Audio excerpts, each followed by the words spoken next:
بالآخر پارلیمانی کمیٹی سے منظوری کے بعد صدر مملکت نے بھی جسٹس یحییٰ آفریدی کے نام پر دستخط کر دیے ہیں اور اس نوٹیفیکیشن کے بعد جسٹس یحییٰ آفریدی کی جانب سے دو بڑی اہم ملاقاتیں بھی کی گئی ہیں۔ یہ کہا جا رہا تھا ان کے کولیگز کی جانب سے جسٹس منصور علی شاہ کا راستہ روکا گیا تو بڑا پروٹیسٹ ہوگا۔ ہم ذرا اس سسٹم پر بات کر لیتے ہیں۔ کچھ ٹی وی چینلز بھی یہ رپورٹ کر رہے ہیں کہ پاکستان کی تاریخ میں پہلی مرتبہ ایسا ہوا ہے ہماری عدلیہ کا جو ایک ایوولوشنری پروسیس تھا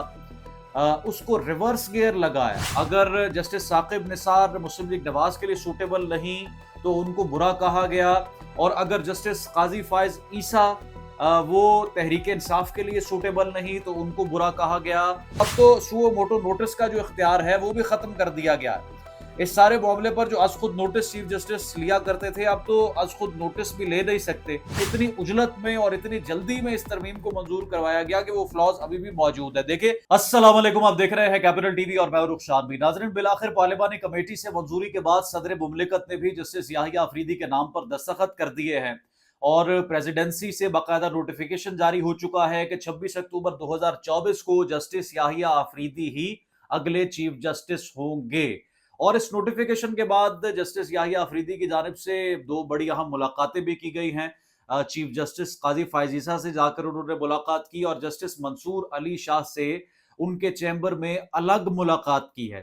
اور کورٹ رپورٹرز کے مطابق یہ خوشائند ملاقات رہی ہے، اس میں کوئی نیگیٹو بات نہیں ہوئی، البتہ مبارکباد پیش کی گئی ہے جسٹس منصور علی شاہ کی جانب سے جسٹس یحییٰ آفریدی کو، کیونکہ جسٹس منصور علی شاہ تو متوقع چیف جسٹس تھے، اور اگر یہ آئینی ترمیم نہ آتی تو وہی چیف جسٹس بنتے، اور یہ کہا جا رہا تھا ان کے کولیگز کی جانب سے یا کورٹ رپورٹرز کی جانب سے کہ اگر جسٹس منصور علی شاہ کا راستہ روکا گیا تو بڑا پروٹیسٹ ہوگا۔ وہ بڑے تگڑے جج ہیں، ان کا نیٹ ورک بڑا وسیع اور تگڑا ہے، ان کے ساتھ بار ایسوسییشنز ہیں، بہت زیادہ اس پر بات ہوگی، پروٹیسٹ ہوگا۔ تو ابھی تک اس طرح کی کوئی صورتحال جو ہے وہ سامنے نہیں آئی۔ البتہ سب سے پہلے تو ہم ذرا اس سسٹم پر بات کر لیتے ہیں، کیونکہ کچھ ٹی وی چینلز بھی یہ رپورٹ کر رہے ہیں کہ پاکستان کی تاریخ میں پہلی مرتبہ ایسا ہوا ہے کہ پرائم منسٹر نے منظوری دی ہے، یا ایک پارلیمانی کمیٹی نے فیصلہ کیا ہے، یا صدر مملکت کے دستخط کی اتنی اہمیت ہوئی ہے اس آئینی ترمیم سے پہلے۔ تو جناب، یہ بنیادی طور پر اس کو یوں کہا جا سکتا ہے کہ ہماری عدلیہ کا جو ایک ایوولوشنری پروسیس تھا اس کو ریورس گیئر لگا ہے۔ آج سے 28 سال پہلے بھی معاملات اس طرح سے ہی چلتے تھے اور وزیر اعظم ہی منظوری دیا کرتا تھا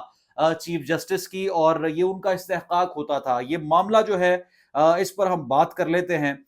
کہ کس طرح سے شروع ہوا۔ ناظرین، 1994 میں جسٹس نسیم حسن شاہ سپریم کورٹ کے چیف جسٹس تھے اور محترمہ بے نظیر بھٹو اس وقت پرائم منسٹر تھیں۔ لیکن جب جسٹس نسیم حسن شاہ کی ریٹائرمنٹ کا وقت آیا تو اس طرح سے ہی سینیورٹی لسٹ تیار کی گئی، اور اس سینیورٹی لسٹ میں سب سے اوپر جسٹس سعد سعود جان تھے، اور دوسرے نمبر پر، اسی طرح سے تیسرے نمبر پر ایک باقاعدہ سینیورٹی لسٹ تھی، لیکن پہلے دو نمبر کے جو ججز تھے، نمبر 1 اور نمبر 2، ان کو درمیان سے نکال کر محترمہ بے نظیر بھٹو کی جانب سے تیسرے نمبر کے جو جج تھے ان کو اوپر لایا گیا، اور اس طرح سے justice Sajjad Ali Shah supreme court کے چیف جسٹس مقرر ہوئے۔ بعد میں اس وقت کے صدر فاروق لغاری نے جب محترمہ بے نظیر بھٹو کی حکومت کو برطرف کیا تو یہی جسٹس سجاد علی شاہ تھے جنہوں نے صدر کے اس فیصلے کو آئینی قرار دیا، قانونی قرار دیا، اور اس کو سپورٹ کیا گیا۔ اور پھر 1996 میں ایک الجہاد ٹرسٹ کیس سامنے آیا، ایک پیٹیشن فائل کی گئی مذہبی جماعت کی جانب سے کہ پاکستان کا جو جوڈیشل سسٹم ہے اور بالخصوص جو جوڈیشل پروسیجر ہے چیف جسٹس کی تقرری کا، وہ بڑا متنازع ہے، اس میں سیاسی مداخلت ہے، اس میں سیاسی انفلوئنس کا استعمال ہوتا ہے، اور پاکستان میں عدلیہ کا جو یہ تقرر ہے چیف جسٹس کا، یہ سیاست سے اور سیاستدانوں سے بہت دور ہونا چاہیے، پاک ہونا چاہیے۔ اور پھر یہی جو جج تھے جن کا اپنا تقرر جو ہے وہ ایک سینیورٹی لسٹ کی خلاف ورزی کرتے ہوئے ہوا تھا، انہوں نے اس پیٹیشن کے حق میں فیصلہ کیا، اور جسٹس سجاد علی شاہ کی سربراہی میں 5 رکنی بینچ نے یہ فیصلہ کیا کہ اب چیف جسٹس کے تقرر میں وزیر اعظم کا یا کسی بھی پارلیمانی کمیٹی کا یا کابینہ کا کوئی عمل دخل نہیں ہوگا، اور یہ ایک انڈیپینڈنٹ جوڈیشل پروسیس ہوگا۔